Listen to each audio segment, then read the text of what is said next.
જેટલા મારા ચાહક છે ત્યાં સુધી તમારે મથાય એટલું મથી લેજો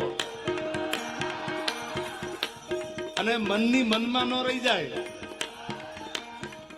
હવે મારાથી નથી રહેવાતું. હું આની પહેલા 2022 બોલ્યો હતો કે 2022 મેં એવું સ્ટેટમેન્ટ આપેલું કે 2025 હું સિલેક્ટેડ ડાયરા કરીશ.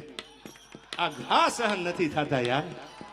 એટલે ત્યારે બધાને એવું હતું કે એવા તો કયા ઘા છે જે તમે 4-5 દીથી સાંભળો છો. અરે તમારી જાતના સાલાવ ખાદડાવ, તમારામાં દમ હોય તો હાબી સાથીએ મોરે મોરો મારી દો, ખબર પડે. ફિલોસોફી કરવા તમને બોલાવે છે.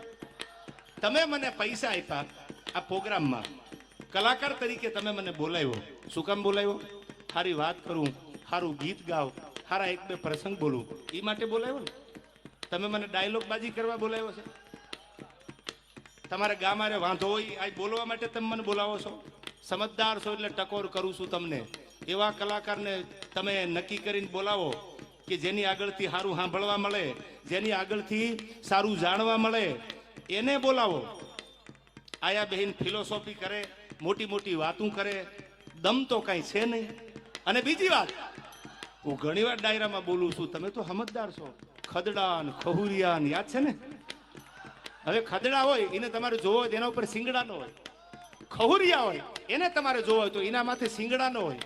પણ માતાજીના મંદિરે સમાધાન થઈ ગયું હોય હોનબાઈ માના મંદિરમાં, અને ત્યાર પછી બોલે આથી બીજા મોટા ખદડા હોય ક્યાં? આથી બીજા મોટા ખહુરિયા હોય ક્યાં? મને અફસોસ એ વાતનો છે કે મારે તો તૈયારી છે જ, પણ સાહેબ એને મારી માં હોનબાઈ નો મલાદો રાખતાય નો આવડ્યું. ખાલી માની શરમ તો ભરી હોત અને હું તો માના મંદિરમાં